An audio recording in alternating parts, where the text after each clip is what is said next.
Testing. Test, test.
All right. We've got a pretty critical.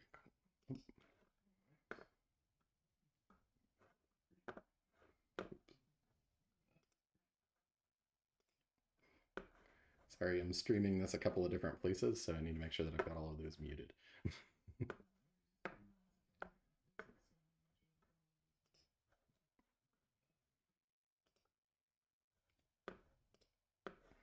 Okay. All right, well, let's go ahead and get everything kicked off here. Hold on, I am getting an echo from, give me just a second.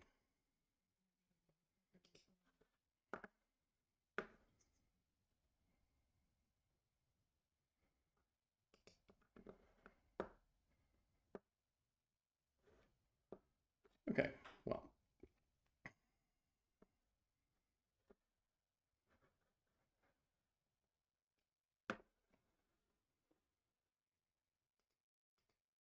Okay, sorry about that. My first attempt at doing a webinar in quite a while, so excited to go ahead and get this kicked off. Looks like we've got a good critical mass of people, and we'll have a recording of this that I'll be posting that can be shared out with people, or you can go back and review. So let's go ahead and get kicked off and talk about Salesforce ISV DevOps. All right,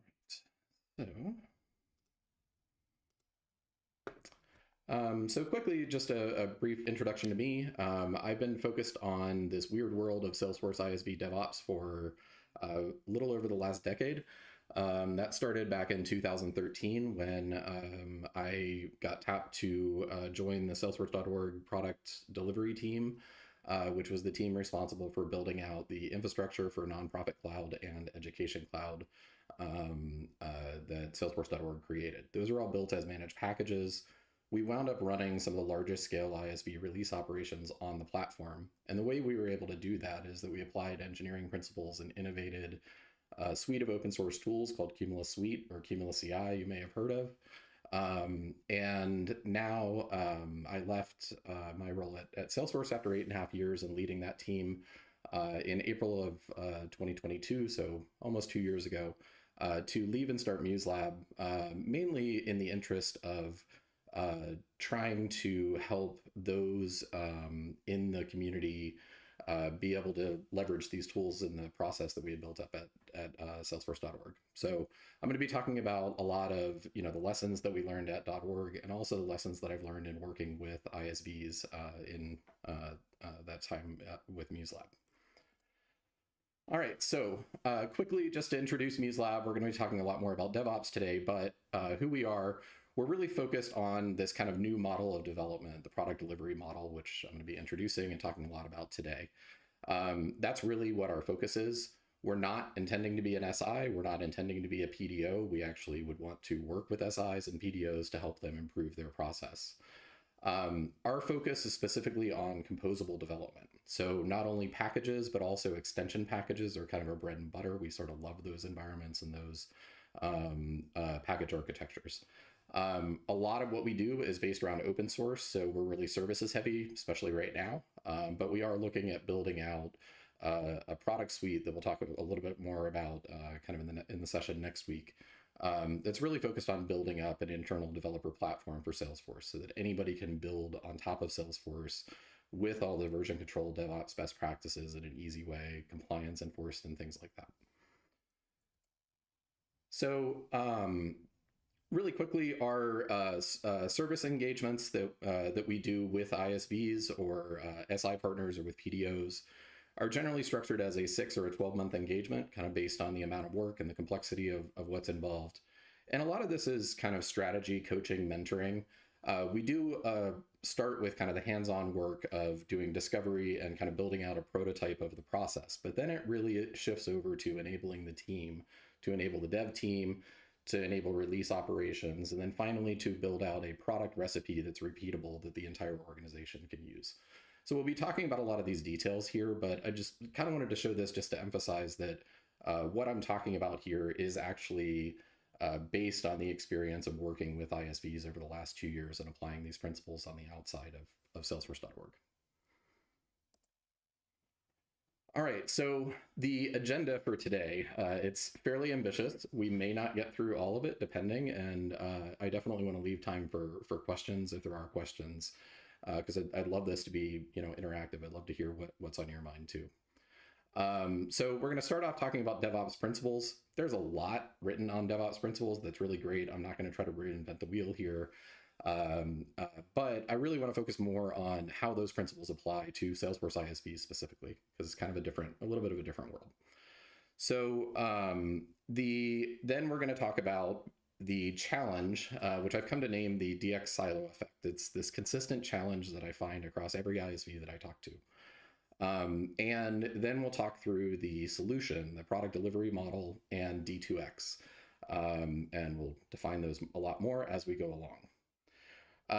We'll then touch on what Salesforce Well Architected, which is a great bit of content about how to approach building on Salesforce in the most in a way that is easy, adaptable, and trusted.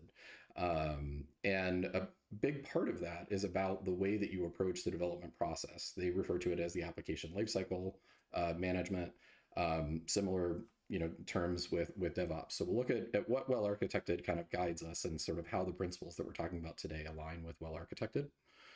And then we will cover briefly DevOps process fundamentals for ISVs.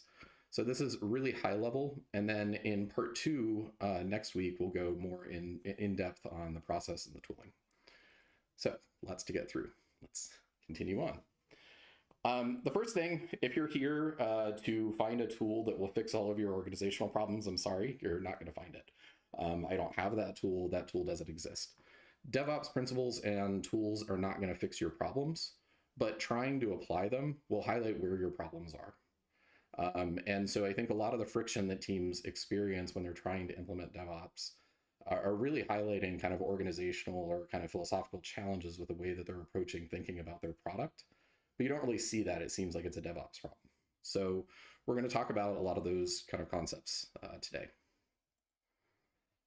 So one of the guiding principles when I started at Salesforce.org back in 2013, I had prior to that worked in a lot of open source Python communities. And Trey Seaver from one of those communities had coined what was referred to as Seaver's Law of Software Engineering. And just to set a little bit of context, this may sound familiar to people working in the Salesforce ecosystem. You had a really rich framework where you wrote code, you maybe had the code and version control, but then you deployed that code into an instance, and there was lots of declarative content creation and configuration that was done in the instance that interacted with the code.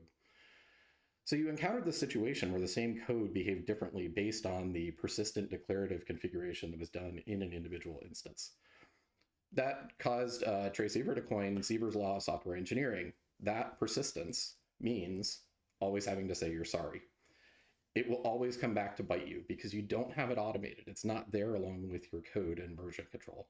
And this is a really fundamental challenge and kind of a key concept that has guided me over the last decade. So that's, I guess we'll go back into the clouds here. You have ISVs work in kind of a weird world when it comes to DevOps. There's advantages and there's disadvantages when it comes to that. But ISVs work in these very kind of isolated packages. But we work in an environment in a world where all of our packages are flying through all these different cloud environments and orgs that have all this different configuration. It's this weird kind of world. It's not a solid foundation necessarily on which to build things in the way that DevOps is traditionally thought about. So how do we adapt that to our world? First, I'll jump back a little bit to general DevOps theory with this one quote from Atlassian. I've done a lot of reading about kind of general DevOps theory. And this one really kind of sums it up to me, what I think is important and a lot of what we're talking about today. At its essence, a DevOps culture involves closer collaboration and a shared responsibility between development and operations for the products they create and maintain. It's not about product builds it, tosses it over the wall to someone else, they figure out how to implement it. That's not DevOps. That's what DevOps was created as a culture in order to try to break down those silos. So when you apply these principles as ISVs, I think there's kind of 4 key things that if you do these successfully, you're going to be pretty well off. The first is break down those silos between engineering and operations, or dev and QA, or dev and solutions engineering. Break down those silos, bring those teams together, get them collaborating with each other. Make version control the source of truth for your product. We'll talk a lot more about that today. I talk with a lot of ISVs who believe that version control is the source of truth, and as we dig in, there's a number of reasons why it's actually not. The next is have a fully automated CI/CD pipelines in place so that all of your changes are kind of tested and released through a reliable process that is auditable. And finally, apply infrastructure as code concepts using scratchworks. This is one of the really cool, unique capabilities that we have in Salesforce. So you might think, I have a DevOps problem, I need to go hire a DevOps engineer. I want to just kind of briefly call out, that's not likely to be successful. I'm not saying DevOps engineers are not valuable. I'm a DevOps engineer myself. But what I'm saying is just hiring a DevOps engineer is not going to fix the cultural problem that you have in the organization. You don't expect an engineer to solve deep-seated organizational problems that you have.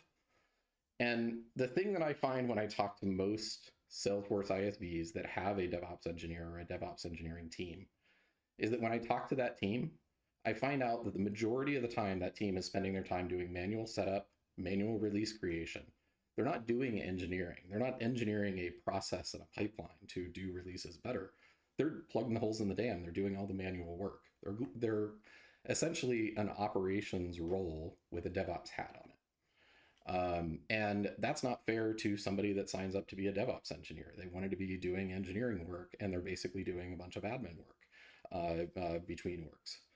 The last thing that I see is the reality or the perception of excess DevOps capacity, because DevOps is not really understood by people if you kind of silo it off to the side. It becomes a dumping ground for work by other teams. So DevOps becomes the team that you go to get an org provision because you just want to poke around at some particular version of the product, rather than it being something about thinking about a platform of how you enable the organization to do that through self-service. All right, so there's some positive things. I actually think that I posted about this on LinkedIn about a month ago, that I think there's this missing positive story of DevOps in Salesforce. Like, we have this kind of defensive, like, no, it's not as bad as it is in other places. But there's some really cool things about the platform when it comes to DevOps that actually allow us to do things that you can't easily do on AWS, or would be very expensive to do on AWS, for example. The first is Scratchworks provide ephemeral infrastructure on demand. You get these for free. If I was building an AWS app and I needed to build a complex cluster, application to run my code in, and you told me that I could have 80 or 100 instances of those clusters running for free, that's pretty incredible. We should be really, really happy about that. The challenge is most people don't utilize Scratchworks for the full potential that they have. Packages provide something like containerization or some similar containerization like functionality. It's a little weird, and there's a lot of things that you have to adapt around packaging. But ultimately, one of the things that I realized early on when I was trying to figure this out is that a package is ultimately just a zip file of metadata. Metadata or files are easy to version control. That's what version control is built for, is files. So, that is something that I think that we can, it's easy to get these things in version control and get them represented in version control. I point that out because it's a lot harder to represent an org in the org development model through version control. So we have some unique advantages as ISVs. Also, push upgrades are pretty awesome. You can get SaaS-like efficiencies without running any infrastructure by keeping everybody on the same version. Not a lot of ISVs do this, but it's a really cool capability. The Salesforce CLI provides a great tool belt for interacting with the platform. And I'm in this space. I'm passionate about this because I really do believe that ISV DevOps can lead the way for the entire ecosystem. If we make it easy for ISVs because we have to, then we make it easy for anybody else to develop like an ISV, use packageable, composable development. But there's some constraints that we have to figure out how to work in. I often refer to the ISV DevOps world as kind of the Wild West or the Twilight Zone, sometimes at the same time. This is ChatGPT's attempt at drawing that.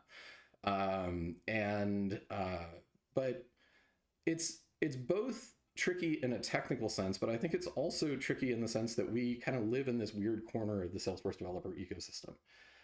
There's not a huge portion of the developer ecosystem where there's conversations around managed packages and kind of how to develop and release managed packages. So, it's more like the Wild West, I think, in that sense. But there's some things when people go to apply standard DevOps principles to Salesforce, even with ISV development, that makes it easier to implement these principles. There's some things you're never going to be able to do. You will never be able to do a blue-green deploy, where you stand up a new infrastructure, you deploy the code into it, you slowly migrate traffic over to it, you test it, and then you flip over and delete the old infrastructure. Not possible in our world. You really don't effectively have a way to roll back. You can only roll forward. And there's no ability to conduct tests in customer orgs. So the idea of testing after you do a deployment to make sure the deployment was successful and then being able to roll back is just not in the cards for us. You can't fully build and test in a container or a virtual machine. So a lot of DevOps tools kind of assume that you can just spin up a bunch more VMs and do all your testing there. There are limits on package version creation and scratch org creation. You can pay for increases on those limits. You can work with support, but when you hit them, they're kind of frustrating. In AWS, you'd just be hitting your spending limit. You just go and increase it. And finally, metadata API coverage and platform packaging issues. There's spotty coverage in metadata API. I hear people point this out all the time. Kind of on the flip side of that, there's a ton of coverage in the metadata API. There's a ton of things that are covered and that you can do with it. Now, ISVs kind of live in this world of building these isolated packages. And customers live in this world of really building out their particular org that might be made up of sets of those packages. So it's kind of a composition. But what we see missing here is kind of this bridge between the composable and repeatable products and solutions that can be built by ISVs and delivered to customers in a more rich way, and also that customers can use to build up pieces of their own environment.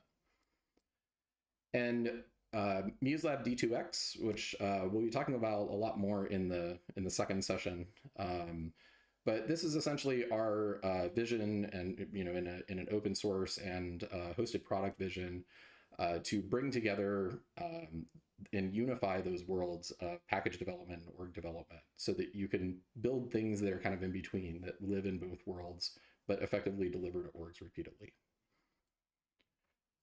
All right, that's enough theory. Let's talk about the fundamental problem that I find when I talk to most ISVs, or actually pretty much every ISV. And I've come to refer to this as the DX silo effect. And it has a particular impact on ISVs that are doing composable development. If you have solution development happening on top of your product, you have multiple products or extension packages, it really multiplies in impact. So the reason for the DX silo effect traces back to one fundamental problem, and it's a disconnect between the definition of the product. For most Salesforce ISVs, when you talk to them and you ask, do you have your package do you have your product in version control, or is version control the source of truth for the product? They'll tell you yes. Version control is the source of truth for the package, for what goes into the package. And the dev team tends to think about the package as the product, but the organization doesn't really think about the package as the product. The customers don't think about the package as the product. So what do you do in that instance? Well, the package is just a piece of the overall product. The product is the thing that you can experience, that you can interact with, you can use, you can demo, you can test. To build the product, you've got to put the package into the org and then do a bunch of extra configuration on top of it. And most often that extra configuration is not represented through automation and version control. So that creates this impact on the overall team structure and the way that the team works. And remember that the goal of DevOps was to unify ops and dev. But the DX silo effect's impact on team structure is that essentially only the package source is version controlled. So it's not the source of truth for the product. The source of truth for the product is only when it gets installed into a persistent org where all that other configuration has been applied. And so you can see just in this diagram, everybody else in the business other than dev, who's working kind of in these isolated scratch orgs that don't really represent the product, everybody else is actually treating those orgs as the source of truth still. So you're building a package, but the product source of truth is still in those orgs. And there's a lot of impacts that that has. It means that when you talk about investing in DevOps, it seems like it's something that's just going to make your devs a little bit more efficient. And it sort of blocks you from being able to see the broader kind of strategic capabilities that you get from investing in DevOps and with your product. We'll talk a little bit more about that here in a minute. You can't shift left, so you encounter bugs real late in the process. They're expensive when they're expensive to fix, and a lot of people are involved in them, and it's really stressful. Scratch orgs are mostly only used by dev and maybe by test, usually not by test because there's so much configuration that has to be done manually to make a usable scratch org for testing. And then every time that you go to create a support or training or demo org, or you have to rebuild your TSO, it requires extensive manual admin work to prepare orgs. You probably got long checklists, long post-install docs for your customers and your partners, because every customer implementation also has to go through all that org setup expense and everything that they do. And so I've struggled over the years to try to figure out how to align KPIs and metrics to the kind of unique world that we work in and some of the parameters that we work in. And I spent some time over the weekend building up a cost calculator spreadsheet. I have a link to it here. I'll share this deck out, and I have a link on LinkedIn, or reach out to me. I'm happy to send it to you. But it's basically just a Google spreadsheet that you go plug in information about different types of orgs, who's creating them, how frequently they do. You project out your growth criteria as an organization. But I tried my best to kind of set it up where you have a scenario A and a scenario B of what current state and the potential future state could look like with investing in automation. And I've talked with a number of ISVs over the last couple of days just to sort of vet my default numbers here. Generally, what the numbers represent is that about 34% of your staff time at a typical ISV is spent manually doing org setup work. So there's a lot of opportunity to optimize that. Your numbers may be different. That's why there's a calculator. You can plug in your own numbers and get your own comparisons. But it's nice because you can kind of game out these scenarios, because org setup costs are not tracked generally. They're just kind of they go to pad estimates. They seem like they're part of work, but they're hidden costs in your organization. Your staff spends a lot of time setting up orgs. Somebody does, even if you're not the one that's doing it. So the solution to that is this new model that's, I used to think it was an evolution beyond the package development model. I actually see it more as a middle ground between the package development model and the org development model. The product delivery model, and then D2X, which is kind of a tooling suite and repeatable process that allows you to implement it. So one of the most fundamental concepts in this entire presentation is this definition of the product delivery model. So rather than thinking about the product as a package version that gets generated as an artifact out of the development process. So dev's job is to generate the package version. Everybody else is to figure out how to implement that package version. The product delivery model redefines the product. And it says the product is an automation recipe that lives in version control that can be used throughout the product lifecycle to deliver complete product experiences to new or existing orgs. So in the product delivery model, anybody should be able to spin up a scratch org out of a feature branch that has all the storytelling sample data set, be able to run through the demo stories in that of a new feature that's actively in development. So there's a couple of principles that are important here. The first is automation is part of the product. I had many discussions with our product managers at Salesforce.org early on when we started kind of experimenting with this approach. And I would often hear, I need my developers working on features, not automation, not on delivery automation of how to deliver the feature. But in the product delivery model, that is part of the feature, how you deliver it, how you effectively get it out to customers. The other thing is that if you're doing work on a new feature and you don't have the automation in place so that it can be passed to QA and they could spin up an org and go start testing, that feature's not done yet. So you leave it in the branch and you continue working on it. And the last is you wind up investing a lot in building up this automation that's part of your product. So make sure that you do that in a way that is repeatable, that is composable, and portable so that you can reuse it, because there's a lot of places outside of just your CI builds or maybe developers running the CLI where that automation is useful to your product. All right, so when we talk about the product delivery model and we talk about product experience recipes, the goal of the product delivery model is to build out a comprehensive recipe to deliver a product into an org. And I tend to think about this from the perspective of kind of this 5-layer stack. And the first layer in the stack is dependencies. If you're building extension packages, you need to install other managed packages or unlock packages. If you're building, or maybe internal packages that you're building, you might have org shape dependencies, features, licenses, settings, and things like that you need to make sure you have in the org. Very few ISVs actually have this clearly defined and fully automated in their process. Where most ISVs focus on DevOps is on that next layer up, the package source itself. And that becomes tricky if you don't automate all of the dependencies. You're kind of building these things up as a stack. So you need to get the dependencies automated, the package source or the package install automated. Then you have any manipulation of unmanaged metadata that you need to do, changing profiles, assigning permission sets, maybe transforming some metadata, adding fields to a page layout, things like that. And then on top of that, any settings and configuration that you need to do in order to kind of configure the experience that you're trying to build of that particular package.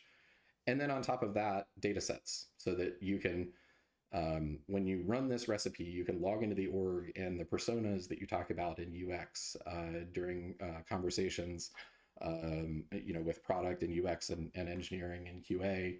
Those personas are right there in the org and set up and ready to go.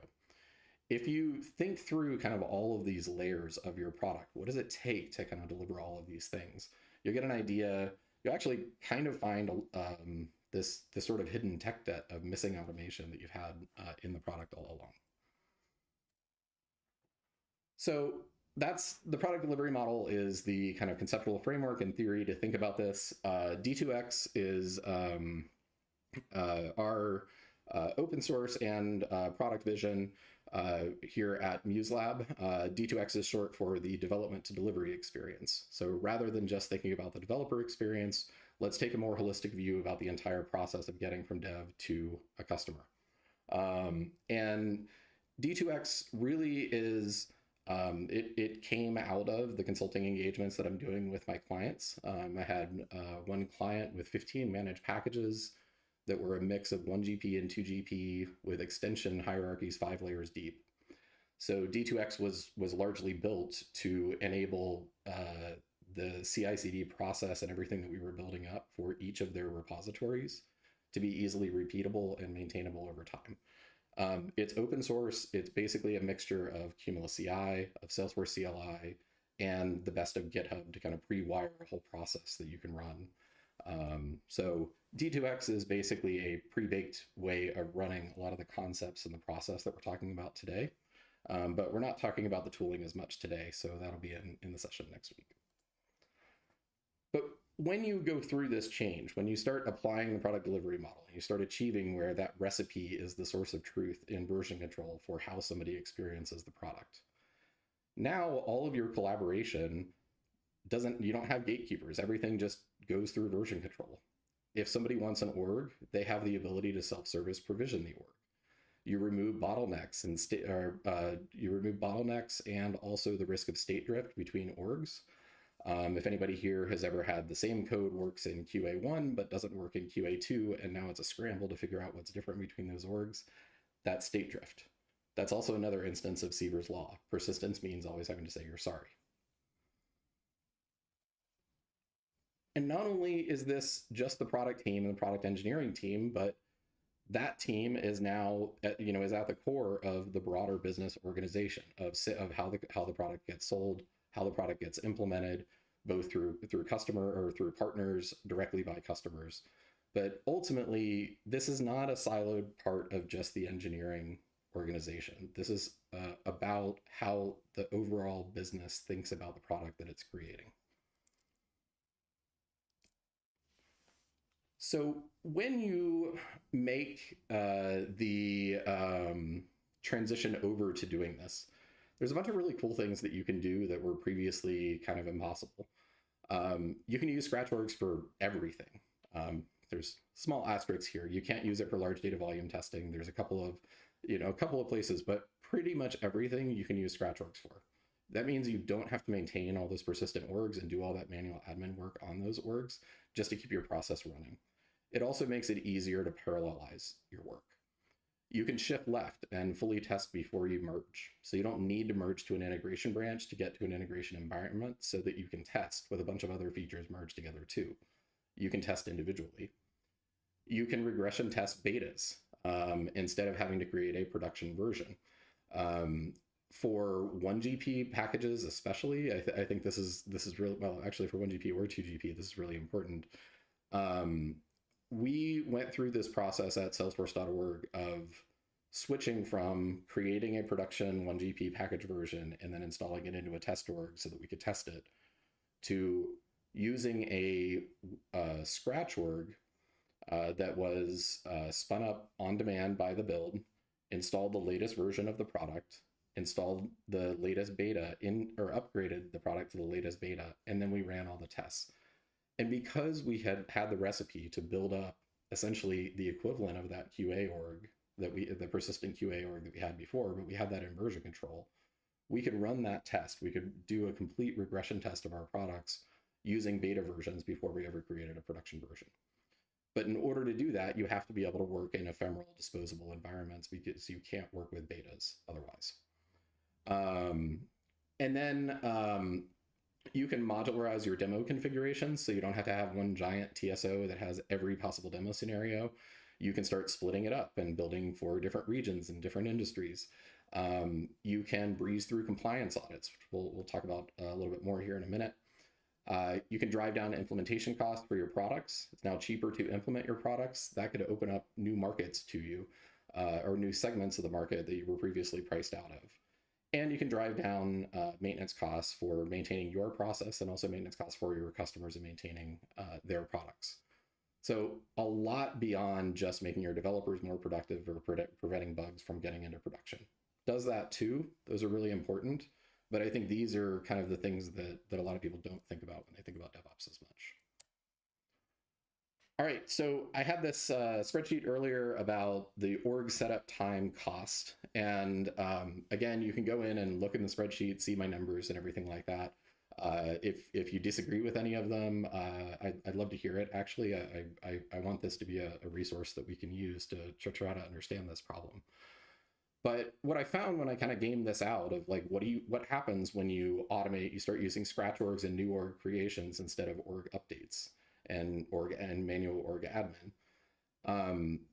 Ultimately, that number of staff time that's spent doing manual org setup work goes from about 34 to 32% down to about 12 to 14%. That's huge. And if that number is correct, I'd love to hear from all of you, about this as well. But if that number is correct, that's a huge unseen cost in your organization that exists because you're not investing in this automation. It's also pretty easy to make the ROI justification for making that investment. Now, another kind of quote about DevOps, as far as AWS defines it, what is DevOps? Under a DevOps model, development and operations teams are no longer siloed. So consider the two models here. The DX silo effect model on the left, which is what I find most ISVs working with. It's very obvious that dev is siloed from everyone else. Dev is working in version control, but version control is not the source of truth. That single test org is the source of truth at the center of it. In comparison, on the right, everything is centered around version control. Everyone is collaborating in whatever way they want to around version control. Anyone who needs to get an environment can just create one self-service in what they do. All right, so what does Salesforce Well Architected say about these kind of concepts? I have to say, I was really excited when I started really digging in and reading the guidance in Salesforce Well Architected, especially the application lifecycle management section. If you haven't read it, I highly recommend reading it. It's got some great content, but I want to highlight three kind of little snippets from it that sort of speak to some of the things we've been talking about.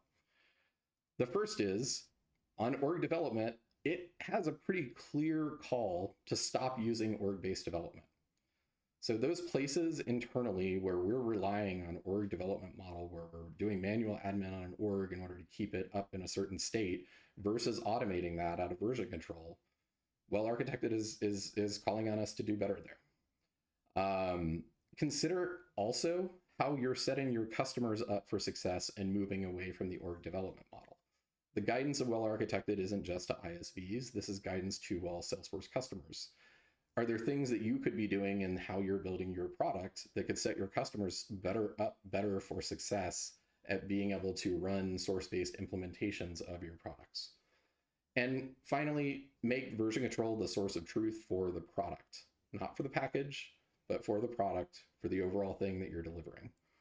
Those three things are the best things that you can do in order to get away from the org development model, because you're not tied to orgs anymore when you achieve that. The second is avoid overcrowded environments. So a single UAT org for a large development organization is an overcrowded environment. The problem is that features get mixed together and deployed. Untested features get mixed together and deployed in order to be tested. And you run into a challenge there of what if some of that work is good? Now you have to figure out how you promote just pieces of it. None of that process is really really happening through version control. If you're using version control, you're using branches, isolated, and on-demand environments created from those branches, like the concepts of infrastructure as code that are used throughout the industry. Then you don't have those constraints. So isolate all your development work and test individually in separate orgs, and invest in self-service org provisioning so that anyone can create orgs from version control on demand. This is the best way to avoid overcrowded environments. Totally makes sense. If it's hard for you to create an org, or you know that creating an org is going to require you to go ask one of your other colleagues to do 4 hours of manual work to set it up for you, you might be more prone to just reuse an org. And that makes you more likely to be bit by Sieber's law. Something persisting in that org causes it to behave differently than what you expected, and that causes confusion. And the last from Well Architected, I apologize, that quote is a little bit small to read, but really it's the guidance around decoupling environments from releases. I see a lot of people create this relationship between a branch and an environment. So you promote to the QA sandbox branch. That is kind of contrary to what this guidance is recommending. You should think about source control as creating releases. You don't merge into a branch in order to get into an environment. You merge into a branch in order to promote a release to a next stage of environments. So it's not about code for a particular environment, living at that one-to-one relationship of a branch to an environment. It's about branches representing releases and the release process, and making sure that you're modeling that. Prioritize optimization of new org creation over org maintenance and reuse. This, I think, is really critical, especially when it comes to, and it's the reason why scratch orgs and infrastructure as code are such powerful concepts. If you can make it easy for people to create a new org, to start from scratch, rather than having to reuse, you're saving them so much time. You also are able to shift left and move that acceptance testing and that feedback to development much earlier to the development phase, rather than catching all the UAT feedback and everything after you're in the release cycle and you've got a committed release date when it's a scramble. All right, so I mentioned earlier, KPIs are really hard with this stuff, and trying to figure out how do you track this. I've tried to mentally map the DORA metrics, which you may have seen, to work in Salesforce and especially work as an ISV. And I just have this cognitive disconnect in getting them to map exactly. I think for ISVs, these three criteria are the ones that I think are really important to kind of focus on. Is first off, how long does it take you from a commit to being able to test as a namespace package? For a typical ISV, and I'm leaning towards a 1GP ISV here in this context, maybe 2 weeks. This might be 4 months if you're on a 4-month release cycle and you don't cut releases until the end for testing. With D2X, you're looking at about an hour, because the build process is creating a package version for you on every commit. So you're getting that feedback so much faster in the process. The time to create a new development or a new test org or a new TSO or a new QA or any of those kind of environments, typical ISV, again, these numbers vary based on your particular product and situation, but typical ISV is probably 4 to 8 hours. With D2X, that's about 15 minutes and fully automated. And then the time to create and test a new package release, a day. If this includes a lot of manual regression testing, then potentially a lot longer than that for a typical ISV. But there's a lot of manual release operations work that's done in that time. Versus with D2X, you have an automated pipeline that runs that stuff through. So these comparisons, these changes are really stark when you kind of combine them all together. So the best data that I have on how to see the value and visualize the value of this approach was a case study from our first client engagement. And in that engagement, they were previously running on every feature branch commit a build that does a validate only deploy against a single static QA org. And it would also run the Apex tests, but that was all that it was doing. When we built out the full recipe and we were able to then in parallel run 2GP feature test builds where they were a 1GP package, but we were able to get a 2GP version of that package up and running and on every feature branch commit.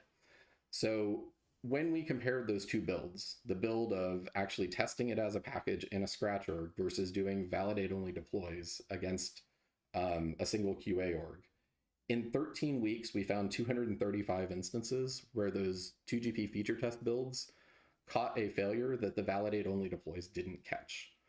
So what does that mean? It means 235 times those builds caught an issue that didn't have to go to QA.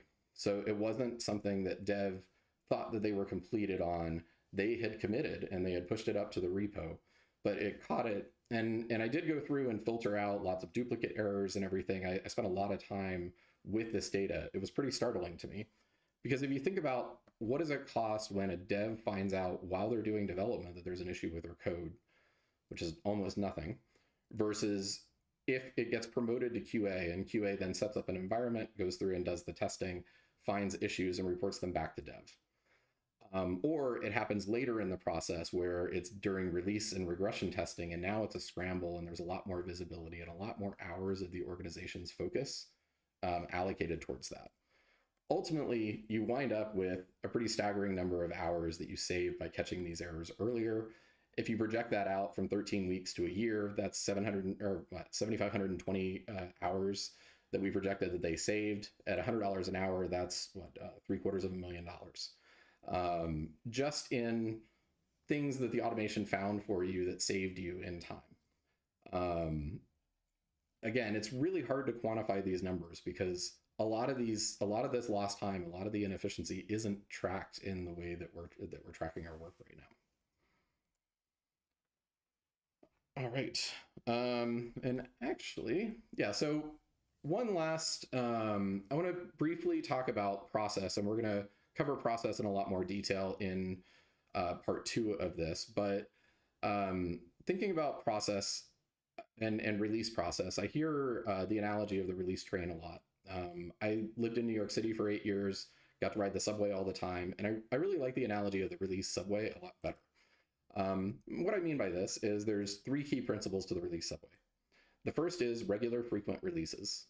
Trains in New York City run every 30 minutes. If you miss the train, it's no big deal. There's another one coming through. Greatly reduces the stress of making sure you get on the right train. Same thing happens with the team if you have regular frequent releases.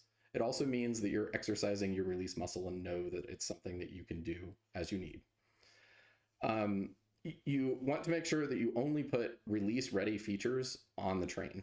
So if you have a feature that's missing documentation and you're not comfortable releasing it without that documentation, don't put it on the train. Make sure that it's release ready before it gets on the train. And the last one is the one thing that throws a curveball into the schedule of, that consistent schedule is when you get a sick passenger on the train. So make sure that you're fully testing everything as much as you possibly can before you put it on the train. There's always a risk after it gets on that something is detected there, but try to do as much testing as you can before you commit to putting something into a release. And I will skip through these slides, which we'll cover in more detail, but this is basically the development and QA process and then the release operations process that you set up and kind of run through your automated DevOps pipeline. We'll talk a lot more about how to set that up next week. But the key thing is kind of thinking about this conceptually is that every product, every solution, every implementation that you do can be run out of its own GitHub repository with its own process around it, or its own version control repository with its own fully automated process. So if you invest in making your CI/CD or your DevOps process repeatable across every product and every solution and every implementation you work on, then you wind up with this composable development delivery kind of product suite where you have products at the core. You can build multiple different products and modules and extensions of them. You can have your solutions engineering team building out different solutions that are not just for demo, but can actually be used in implementations, even used in version control based implementations for a more sophisticated customer that wants to be able to apply this process of spinning up scratch orgs with all of their configuration pre-applied so that they can build on top of what you've delivered to them. This to me is the dream. I don't know of anybody that's doing this 100% right now. So this is definitely a North Star vision, but I think it's really exciting. And I think this is what's possible with ISV DevOps that's really unique to some of the constraints and opportunities that we have with it. And all right, one last on process, and then we will go to questions. Is compliance for ISVs. I think this is something that a lot of ISVs, especially ISVs starting out, don't think through, and it comes back to bite you later. I had to live through the first of the audits that I went through was a FedRAMP audit at Salesforce.org of our process. It was remarkably easy, and I've spent a lot of time reflecting on that. The reason it was easy is because we had source control. What was in GitHub is the source of truth for our entire path to production for our product. There are a handful of exceptions to that, like a 1GP packaging org or a dev hub where we had to limit access down, but we were able to really lock down access to the path to production. So the biggest thing that an auditor wants to know is that an individual dev cannot author code and deploy that code into production or into customer environments. Keep in mind that includes your packaging org and who has access to your packaging org. That includes your dev hub and who has the ability to promote a package version in your dev hub if you're doing 2GP. And it includes your TSO. So everyone that has access to your TSO to go in and edit it is going to fall under audit compliance requirements. If you automate all your deploys to packaging, all your interactions with the Dev Hub, and all of your deploys and updates of the TSO using automation and version control, now all of those things come under the compliance regimes in version control and the features of GitHub for compliance checks that make it really easy to breeze through those audits. But if you don't have them, then you have to be able to prove that you have a manual process. The auditors want to see all the details of your enforcement in the history of your enforcement of that manual process. It's far easier to just show them in GitHub, here's my settings, here's how this is enforced, here's the audit log of when people turn this on and off. All right. And I will skip the part 2 preview so that we can get to questions, but we are going to talk about lots of fun things here, and there we go. So, John, I have not been monitoring the chat, so I have John Stahl here with me, who has been.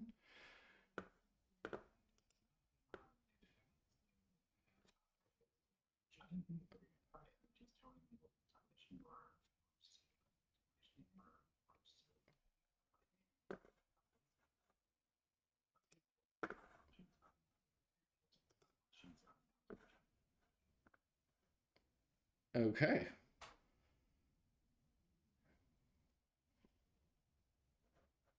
Well, you can, if you do have questions, we've got a couple of minutes here.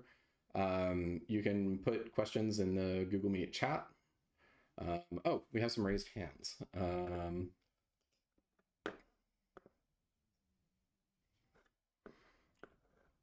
one sec. John, can you... Hold on.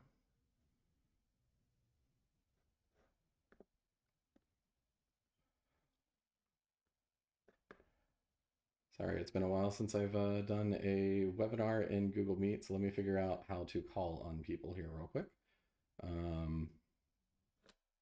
Believe I saw Ted. Ted, I think to call on you, I would have to make you a contributor. So it might be best. Oh. Someone's telling me the chat is not available in the Google Meet. So.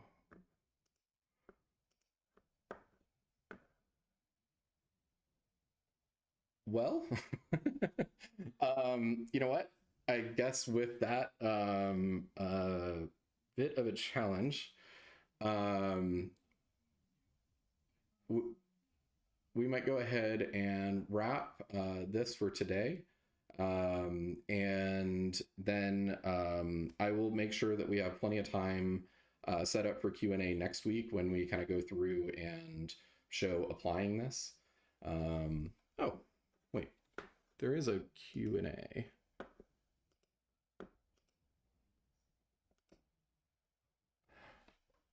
Okay. So there are 2 questions in the Q&A. There is a Q&A section. And it looks like the first question is from Julian Joseph. So I'll go ahead and take that. It is not a self-serving question, Julian, but he says that he wanted to know if I could expand on the idea of not hiring a DevOps engineer to solve all of your problems. Would it be worth it if you empower that DevOps engineer to influence your DevOps culture? Absolutely.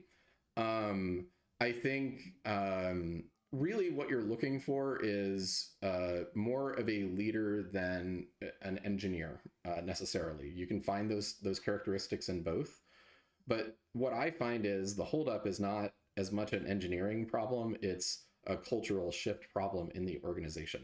So if you go hire somebody that knows DevOps tools really well and you expect them to fix those organizational problems, you're setting them up for failure, which isn't good for you or for them.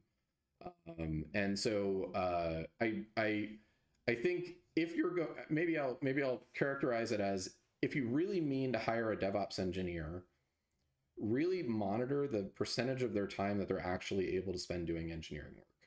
If they're getting bogged down plugging the holes in the dam all the time and there's never time to invest in improving the process and the infrastructure around the process, then that's an indication of the problem that I'm talking about. Is that because DevOps isn't really well understood throughout the organization, you're less likely to um, you're more likely to have other people presume that that person has capacity available to kind of handle whatever they need, or they're the right person to kind of go create an org or something like that. So Tony has a question. What does the top of that pillar data look like in source? Is this automated data scripts, templates, etc.? Yes. We will. I will cover data a little bit in the next session. I might try to do another webinar later this year, more in depth on data and more in depth in some of these kind of tooling topics. But generally with Cumulus CI, that would be either static data that you've captured, relational data using the capture and load capability that Cumulus CI has built into it that interacts with either the REST API or the bulk API, or it could be done using Snowfakery. And Snowfakery is bundled with Cumulus CI. It is a relational data generator that when you use it with Cumulus CI, it generates relational data, and then Cumulus CI loads it into the org for you automatically. So what the recipe looks like in that sense is a YAML file, maybe some CSV files that are kind of pulled in and sourced into the recipe for static data. Or if you're capturing a relational data set using Cumulus CI's tools for that, what you would wind up with is right now a SQL file that's stored in version control, so you can see line by line diffs in the data set. But obviously not built for handling massive data sets or anything like that. And then Ted, the question about using alternative namespace packages as a way to start testing in a namespace package right away. I have a blog post that I wrote, I think sometime last year, that is titled 3 Approaches to Pre-Release Testing for ISVs. And that is one of the options that is considered and compared in there. Given that we have 2GP now, I actually don't like that option over the potential for 2GP feature test packages for a couple of reasons. The first is the risk of state drift. So if you spin up, if generally I presume you're talking 1GP where you would want an alternate namespace. And so what you're talking about is essentially maintaining a separate persistent packaging org that can have state drift from your main packaging org. So there's an introduction of risk when state drift occurs between those orgs that you might be testing something that's not actually a reflection of how it would behave in the package. Thanks, John. The second reason that I don't like that approach is because you're effectively testing the code in a different namespace. So it's very easy to have something that is referencing a namespace in your test code in some post-install, kind of deployment or something like that works in the pre-release environment and then fails when you go into the production environment or into the release environment. In comparison, the 2GP feature test process that I was talking about a little bit earlier, and we'll go into a lot more detail about next week, that process creates an unverified 2GP package in the same namespace, or it creates a package version in the same namespace, and then sets a commit status in GitHub so that anybody can install that package version. Anybody that has access to the repository can install that package version. That means that any commit, you can get access to the same exact code running in a 2GP package, but in the same namespace, and with no risk of org state drift between them. So I like that approach a lot better. It's a lot easier to set up and maintain as well. And it seems more solid. I think the alternative namespace approach prior to that 2GP feature test thing was arguably the best that you could do. But I think 2GP feature testing is better, is far better in that sense.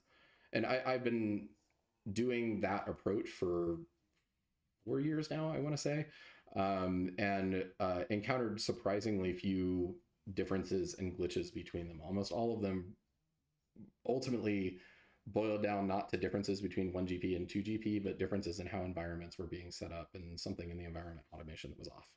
So All right. I will, looks like we've got one more question, and so we'll go ahead and wrap with that. I know we are a little bit past the hour, so if you have to drop, feel free.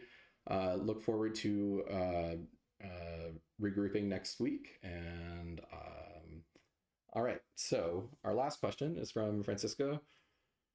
How would a non-developer create a release scratch org or beta scratch org? Would it be from GitHub running a flow, or is it better to have an app? Could it be Heroku that runs the flow for them? Yes.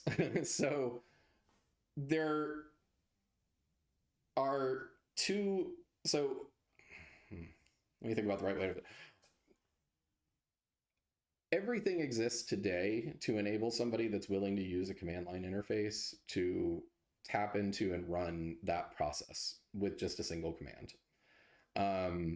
I believed for a very long time, and I've come to understand that that was incorrect, that everybody can learn the command line interface, and our job just needs to be able to build better command line interfaces. I know that's not right, and I know that to achieve my goals of really enabling the citizen developer and the really getting declarative developers and code-based developers working together through version control in an effective way.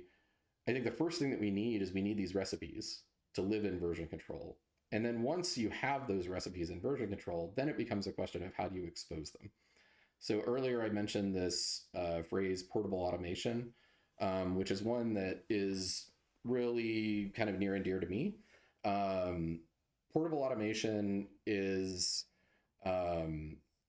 if you're going to invest in building that automation, build it in a framework or in whatever way that that you can build applications that take that automation and apply it in a particular user experience. So we did this at Salesforce.org with an open source tool called MetaDeploy that's part of Cumulus Suite. We basically built a web application that ran the Cumulus CI automation that was defined in version control for our projects so that people could install our products through a web interface that would go through and not just install a single package like AppExchange does, but install multiple dependency packages, upgrade multiple packages, install a new package version, do all sorts of metadata manipulation, maybe create a community, load a sample data set, all from a point and click interface that they could do. So it's possible to build those user experiences. I will say I don't think those user experiences exist in the best way yet to tap into the power of these recipes when they exist in version control. That's one of the things I'm actively trying to build, and we'll talk more about that next week. All right. Well, thank you so much, everyone, for attending. And if you found this helpful, please recommend it to people next week. I'm hoping to, and if you have any feedback for me, positive or critical, I was a debater in high school and in college. I love having critical feedback, and so we'd just love to hear from you and your thoughts on how this resonates with you. And with that, I'll go ahead and end the meeting. Thank you.